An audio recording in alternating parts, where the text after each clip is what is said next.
अस्सलाम वालेकुम प्यारे दोस्तों और बच्चों, आज की कहानी का नाम है जादू की आइसक्रीम। आज अकरम के घर में बहुत चहल पहल थी क्योंकि इसके अब्बू ने एक नया घर ले रखा था जिसमें अकरम, इसकी बहन आयशा और इसकी अम्मी अब रहने जा रहे थे। सबकी तरह अकरम भी बहुत खुश था। अकरम बहुत समझदार और मेहनती था। हर क्लास में वो फर्स्ट आता था। अकरम के अब्बू ने जो घर ले रखा था वो दरअसल एक महल की तरह बहुत बड़ा था। इस घर में बहुत बड़े बड़े कमरे थे। जब अकरम अपनी अम्मी और बहन के साथ घर में दाखिल हुआ तो वो इस घर को देखते ही रह गए क्योंकि घर बहुत ही खूबसूरत था। अकरम के अब्बू ने इन्हें तमाम घर की सैर करवाई और इसकी अम्मी को घर की सैर के दौरान बताया कि जब मैं इस घर के मालिक को किराए के पैसे दे रहा था तो इसी वक्त एक आदमी ने मुझे बताया कि इस घर में मत रहो, ये घर असेब ज़दा है और इसमें ऐसी जादुई आइसक्रीम है जो तुम्हें बर्बाद कर देगी। ये सुनकर अकरम की अम्मी ने कहा, भूत वूत कुछ नहीं होते, ये सब झूठ है। लेकिन अकरम इन सब चीजों पर यकीन रखता था। इसने सोचा कि दाल में जरूर कुछ काला है। जब रात के 12 बजे सारे सोए हुए थे तो अकरम इन सब के बारे में सोचता रहा। इसी वक्त अकरम की बहन पानी पीने के लिए किचन में गई तो इसी किचन के दरवाजे के साथ बहुत तेज रोशनी नजर आई और इसके पास गई तो वहाँ एक फ्रिज था। इसने फ्रिज को खोलकर देखा तो इसके अंदर एक सोने के गिलास में आइसक्रीम थी। वो आइसक्रीम इतनी दिलकश लग रही थी जैसे ही बहुत ज्यादा लजीज हो। इसने इस सोने के गिलास को उठाया और आइसक्रीम खाने लग गई। इसने जैसे ही आइसक्रीम खाई इसको ऐसा लगा जैसे कोई इसका गला दबा रहा हो। वो बहुत चीखी चिल्लाई मगर वहाँ पर जिन्नात का ऐसा सख्त साया था कि किसी को इसकी आवाज सुनाई ना दी। वो बेचारी वहाँ पर ही दम तोड़ गई। चूंकि अकरम उठा हुआ था, इसको लगा कि आयशा तो पानी पीने के लिए काफी देर से गई है, अभी तक वापस क्यों नहीं आई। जरा जाकर देखना चाहिए आखिर मामला क्या है। इसने वहां जाकर देखा तो आयशा की लाश पड़ी थी और फ्रिज और आइसक्रीम का गिलास गायब था। वो अपनी बहन की लाश देखकर चीखने लगा। इतने में इसकी अम्मी और अब्बू वहां पर आ गए। इसके अम्मी अब्बू अपनी छोटी बेटी की मौत का सदमा बर्दाश्त न कर पाए और फूट फूट कर रोने लगे। अकरम को लगा कि आयशा ने जरूर वो जादुई आइसक्रीम खाई होगी जिसके बारे में वो शख्स अब्बू को बता रहा था। चूंकि अकरम इतना ज़हीन था, इसके जहन में एक आइडिया आया। इसने अपने अम्मी अब्बू से कहा कि वो यहाँ से जाएं, मैं इन जिन्नात से निपट लूंगा। जैसे ही इसके अम्मी अब्बू घर से गए, अकरम ने आयतल कुर्सी पढ़ना शुरू कर दी। जिन्नात को गुस्सा आ गया और वो अकरम के सामने आ गए और आयतल कुर्सी की ताकत से जलने लगे।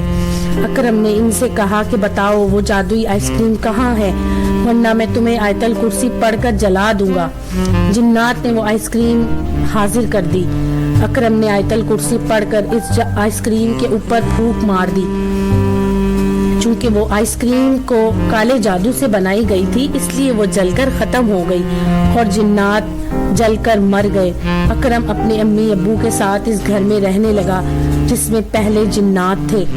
तो दोस्तों, अगर आपको ये कहानी पसंद आई तो मेरे चैनल को लाइक और सब्सक्राइब जरूर कीजिएगा। प्यारे दोस्तों और बच्चों, आज की कहानी का नाम है चुगलखोर। पुराने जमाने की बात है, किसी गांव में एक चुगलखोर रहता था। जब तक वो किसी की चुगली ना खा लेता इसे चैन नहीं आता था। इसी वजह से इसे कोई नौकर ना रखता। आखिर भूख से तंग आकर इसने वो घर बार और गांव छोड़ दिया।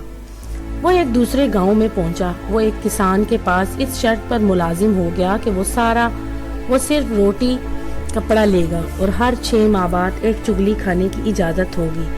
वक्त गुजरता गया और किसान ये शर्त भूल गया। आखिर खुदा खुदा करके 6 माह गुजर गए। अब वो मुआहदे के मुताबिक चुगली खा सकता था। चुगलखोर मौका पाकर इसकी बीवी के पास गया। इसने इसे बताया कि किसान को कोढ़ हो गया है।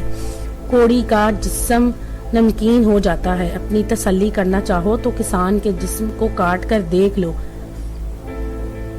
इसने कहा वो कल किसान को खाना लेकर खेतों में जाएगी तो किसी तरह तस्दीक कर लेगी। चुगलखोर किसान के पास पहुंचा और कहने लगा, तुम्हारी बीवी पागल हो गई है। वो तो पागलपन में आदमियों को काटने के लिए दौड़ती है।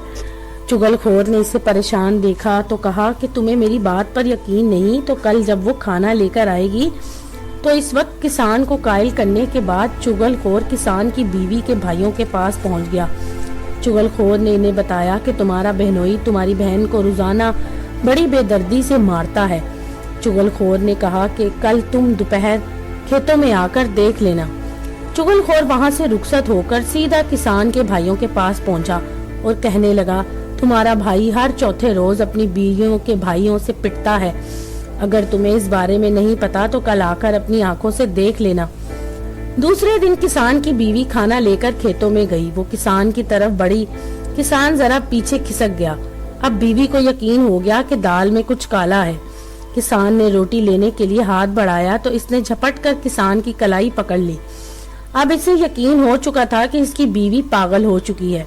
کسان کی بیوی نے اس کی زبان نکال کر چاٹنا چاہا۔ کسان نے آؤ دیکھا نہ تاؤ بیوی کو مارنا شروع کر دیا۔ کسان کی بیوی کے بھائی کسان پر ٹوٹ پڑے۔ اتنے میں کسان کے بھائی بھی میدان میں اتر گئے۔ آخرکار ادھر ادھر کے لوگوں نے ایک دوسرے سے الگ کیا اور لڑنے کی وجہ دریافت کی۔ سب نے اپنی اپنی بات بتائی۔ معلوم ہوا کہ یہ سب چغل خور کی کارستانی ہے، لیکن چغل خور وہ گاؤں چھوڑ کر کہیں دور جا چکا تھا۔ تو دوستو، اس کہانی سے ہمیں یہ سبق ملتا ہے کہ ادھر ادھر کی باتوں پر انسان کو یقین نہیں کرنا چاہیے۔